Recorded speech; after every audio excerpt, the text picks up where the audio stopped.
अशोक गहलोत उदयपुर के दौरे पर हैं। सीएम ने यहां पर एक विशाल जनसभा को संबोधित किया। इस दौरान मुख्यमंत्री ने कहा कि केंद्र सरकार का चाल, चरित्र और चेहरा सामने आ गया है। केंद्र सरकार ने किसानों के साथ ज्यादती की। मुख्यमंत्री ने कहा कि आप जिसे चाहोगे वही शासन में आएगा। साथ ही साथ सीएम अशोक गहलोत ने यह दावा किया कि सरकार उनकी फिर से रिपीट करेगी।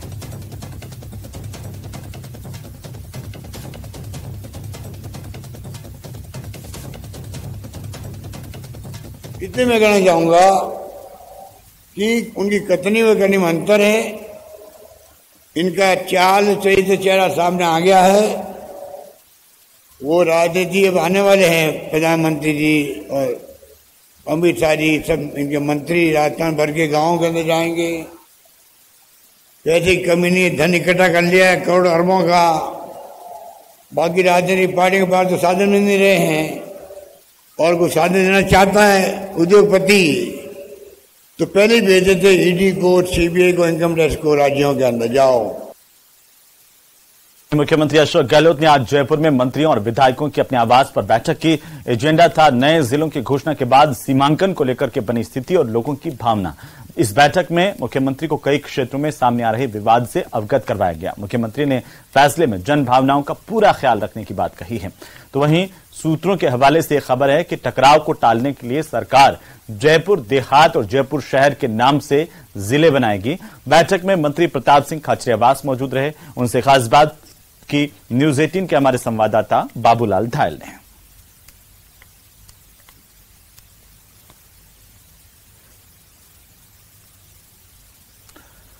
तो बाबूलाल धायल ने जब उनसे बात की तो उन्होंने बताया कि आखिरकार बैठक में मुख्यमंत्री ने विस्तार से चर्चा की और साथ ही विधायकों से इस बात को लेकर के भी जानने की कोशिश की कि जन भावनाएं क्या है। खासतौर पर दूधू के मसले को लेकर के जिस तरीके से लोगों का प्रदर्शन सामने आया था, उस पर भी विस्तार से बात हुई है।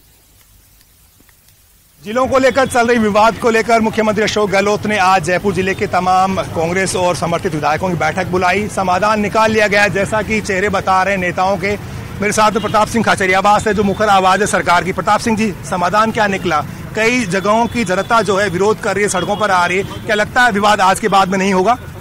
देखिए, जनता की भावनाओं का सम्मान रखने की बात मुख्यमंत्री जी ने कही है कि जन भावनाओं का सम्मान रखना, जनता की सुविधाओं का ध्यान रखना, ये कांग्रेस सरकार की फर्स्ट प्रायोरिटी है। इसीलिए तो कांग्रेस सरकार महंगाई राहत शिविर लगा रही है। पूरी सरकार लगी हुई है, चीफ मिनिस्टर लगे हुए हैं, एमएलए, मिनिस्टर, एमपी, हमारे जो सारे कार्यकर्ता लगे हुए। तो कांग्रेस की सरकार तो जनता की भावनाओं का सम्मान करती है, इसलिए ऐसे में कहीं टकराव की जरूरत ही नहीं है। यदि कहीं भावना उनकी वो नए जिले में नहीं जाना चाहते तो उनकी भावनाओं का सम्मान दिया जाएगा। तो अब दूधू में जो इलाके हैं जो शामिल होने का विरोध कर रहे हैं, वो कहाँ पर जाएंगे? अब देखिए, दूधू और कोटपुतली 2 जिले पहले बन चुके हैं। अब जयपुर सिटी पहले की जैसी ही रहेगी। अब यदि कोई नई बात आएगी तो मुख्यमंत्री जी बताएंगे, और वो बात क्या होगी क्या नहीं होगी ये तो मुख्यमंत्री जी तय करेंगे। लेकिन जन भावनाओं के सम्मान की बात अशोक गहलोत जी ने कही है, जन भावनाओं का सम्मान रखा जाए। क्या ये भी खबर है कि जयपुर देहात के नाम से एक नया जिला बना सकते हैं और मुख्यमंत्री अशोक गहलोत टकराव को टालने के लिए एक बड़ी पहल कर सकते हैं? ये बहुत जल्दी है। ये सब बात मुख्यमंत्री जी कहेंगे तो अच्छा लगेगा, क्योंकि ये सब बातें क्या हुई अंदर सारी बात, वो मैंने असली बात आपको बता दी। भावनाओं का सम्मान रखा जाएगा। अब नया क्या होगा वो चीफ मिनिस्टर डिसाइड करेंगे, वो डिसाइड मैं नहीं कर सकता। लेकिन आप तो कह रहे थे जबरदस्ती किसी को भी किसी दूसरे जिले में नहीं रखेंगे। कह रहा हूँ, ये मुख्यमंत्री भी कह रहे हैं कि जबरन जबरदस्ती जनता के साथ नहीं होगी। मैं थोड़ा ना करूँगा, मुख्यमंत्री और पूरे मंत्री, एमएलए सब कह रहे हैं, क्यों करेंगे जबरन जबरदस्ती? मैंने आपको कहा नहीं था जयपुर सिटी जैसी है वैसी रहेगी, वैसी रहेगी।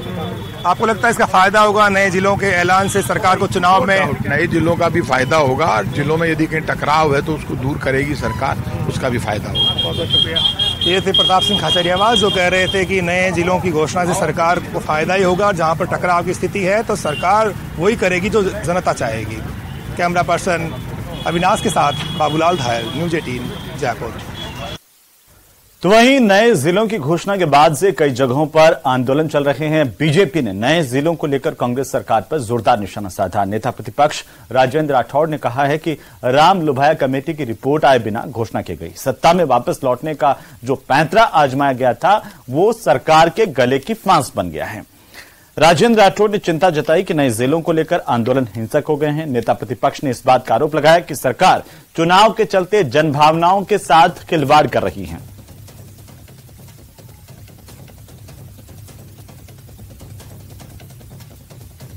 राजस्थान में पहली बार जितने उपखंड कार्यालय घोषित नहीं होते उससे ज्यादा जिले घोषित किए गए।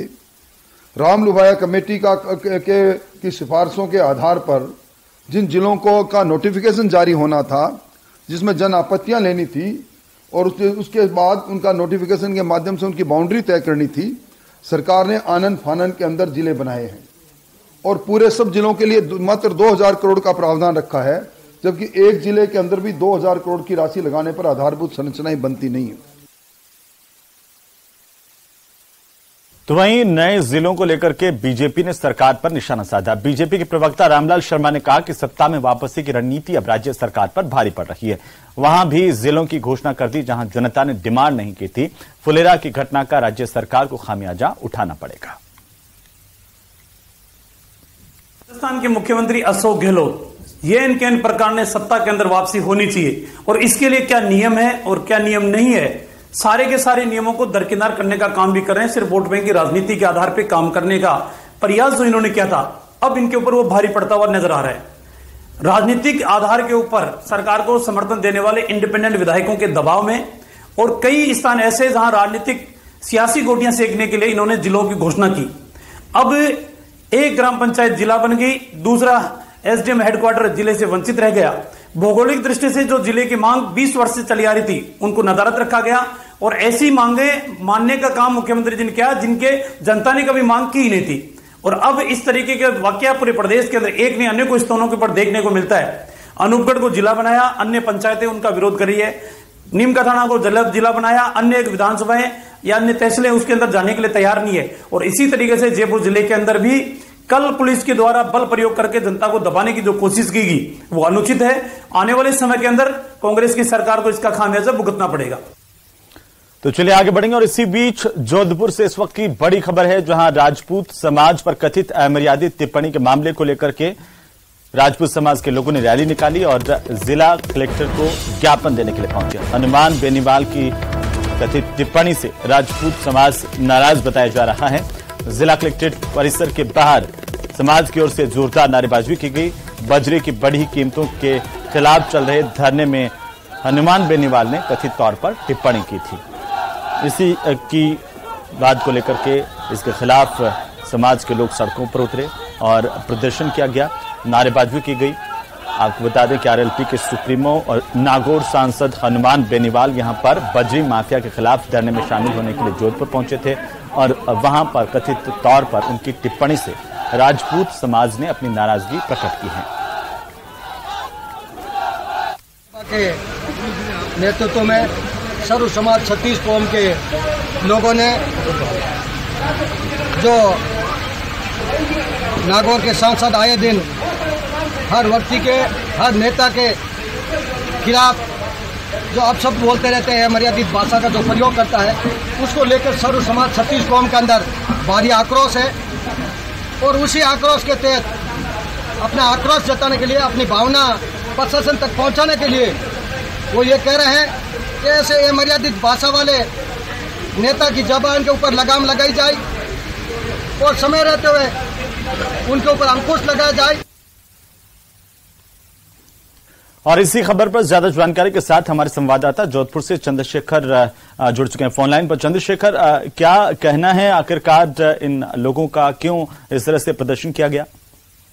देखिए हेमंत, बात करें तो और के सांसद और आरएलपी के सुप्रीमो हनुमान बेनीवाल है, उनके द्वारा बाड़मेर में एक राजपूत समाज के एक बजरी ठेकेदार को लेकर टिप्पणी की गई थी।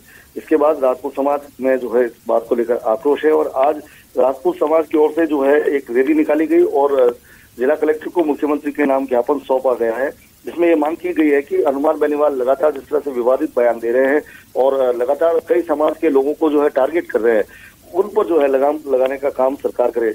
नागौर सांसद के खिलाफ जिस तरह से आज रैली निकाली गई, कहीं ना कहीं राजपूत समाज में इस बात को लेकर आक्रोश है और जो राजपूत समाज के हनुमान खांटा है, उनके नेतृत्व में रैली निकाली गई और बड़ी संख्या में जो है राजपूत समाज के लोग इस रैली में एकत्रित हुए थे। और सबसे बड़ी बात, जब रैली जिला कलेक्टर कार्यालय परिसर के बाहर पहुंची तो वहां पर भी जो बजरी की जो है कीमतों को लेकर धरना चल रहा है, तो एक बार की तो दोनों पक्षों की ओर से जमकर नारेबाजी की गई। एक तरफ हनुमान बेनीवाल के पक्ष में नारे लगाए गए, वहीं दूसरी ओर जो है हनुमान बेनीवाल के विरोध में नारेबाजी करते हुए लोग नजर आए। जी अब क्या कहना है इन लोगों का आगे? क्या यहाँ से अब ये जो भीड़ थी वो चली गई है?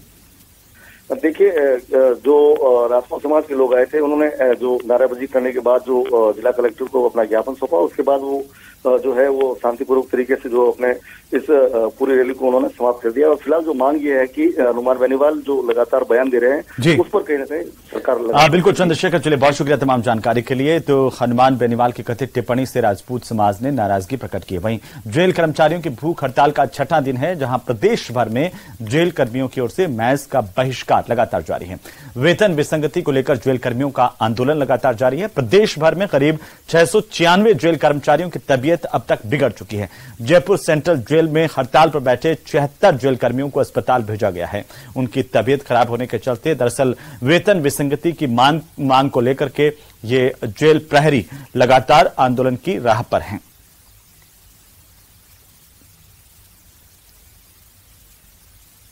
1998 से चली आ रही वेतनमान और भत्तों की विसंगति को दूर करने की मांग को लेकर प्रदेश के जेल कर्मी आंदोलन पर हैं और पिछले 6 दिन से ये सभी जेल कर्मी भूख हड़ताल पर। हम इस वक्त मौजूद हैं जयपुर की सेंट्रल जेल के बाहर, जहां आप देखेंगे जेल परिसर के बाहर में जो जेल कर्मी है वो इस वक्त भूख हड़ताल पर बैठे हुए हैं और वहां पर यहीं पर करीब 100 से ज्यादा जेल कर्मियों को तबियत बिगड़ने पर हॉस्पिटल पहुंचा जा चुका है। लेकिन उसके बावजूद भी अभी भी कुछ जेल प्रहरी है, जेल कर्मी है जो यहाँ पर इस जगह पर भूख हड़ताल पर बैठे हुए हैं। तबियत लगातार नासाज है, उसके बावजूद भी ये सभी पिछले 6 दिनों से यहाँ पर जो भूख हड़ताल पर बैठे हुए हैं। हमारे साथ मौजूद हैं जेल कर्मी, हम उनसे बातचीत भी करेंगे। सबसे पहले दिखाएंगे दर्शक, देखिए आप, ये जो जेल कर्मी है चूंकि 6 दिन से भूख हड़ताल पर है, ऐसे में तबियत नासाज है, हल्की है, इसके लिए ये यहाँ पे लेट चुके हैं और वहीं पीछे की तरफ इनको ही मजबूती देने के लिए इनकी जेल कर्मी भी साथ में।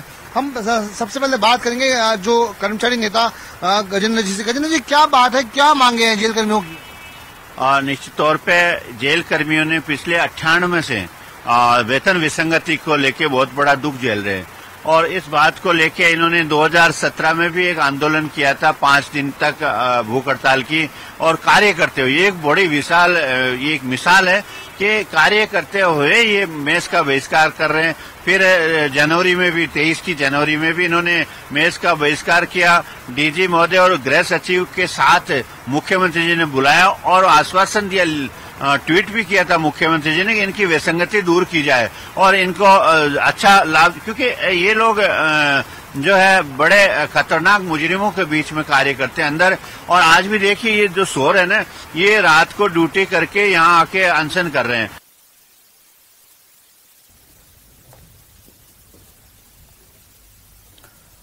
तो वहीं वेतन विसंगति दूर करने और ड्यूटी अलाउंस बढ़ाने समेत अन्य मांगों को लेकर के पिछले 6 दिनों से जेल कर्मचारी आंदोलन कर रहे हैं।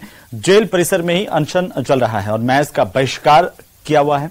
जेल प्रहरियों की ओर से अन्न त्याग रखा है, केवल उनका कहना है कि वे पानी पी रहे हैं और जेल प्रहरी जनवरी में सरकार के साथ हुए समझौतों को लागू करने की मांग को लेकर अड़े हुए हैं। तेज गर्मी के चलते पिछले 2 दिनों से अनशन पर बैठे जेल प्रहरियों की तबीयत अलग अलग जगहों से खराब हुई है और इस तरह से जिन जेल प्रहरियों की तबीयत खराब हुई उनको अस्पताल में भर्ती करवाया गया है।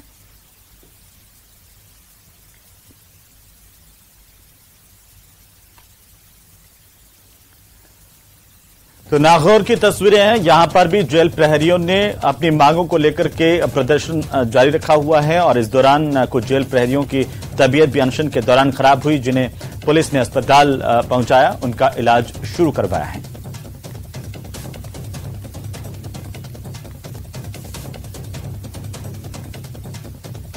तो वहीं बूंदी जिले से भी कुछ इसी तरह की तस्वीरें सामने आई हैं, जहां वेतन विसंगति दूर करने की मांग को लेकर के जेल कर्मियों का महज बहिष्कार का धरना 6ठे दिन भी जारी रहा। वहीं बूंदी के नैनवा में धरने पर बैठे 7 और जेल कर्मचारियों की तबीयत बिगड़ी है, जिन्हें जिला चिकित्सालय और नैनवा के सीएचसी में भर्ती करवाया गया।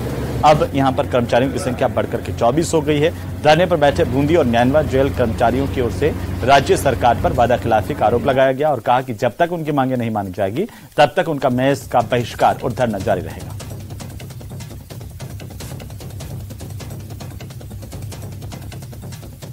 हमने लगातार पिछले 6 दिन से यहाँ पर अपनी मेस का बहिष्कार, अन्न का त्याग करते हुए, ईमानदारी से ड्यूटी करते हुए यहाँ पर बीमार हो गए, इस वजह से हॉस्पिटलाइज हो चुके हैं। अब तक बूंदी जेल से लगभग 18 कार्मिक, जिसमें महिलाएं भी शामिल हैं, और नैनवा से 4 कार्मिक अब तक ईमानदारी से ड्यूटी का निर्वहन करते हुए मेस का त्याग करते हुए अब तक हॉस्पिटलाइज हो चुके हैं। और जब तक सरकार हमारी मांगे नहीं मानेगी, जब तक आदेश प्रसारित नहीं होंगे, जब तक हम जेल कार्मिक अनशन पे इसी तरह लगातार जारी रहेंगे।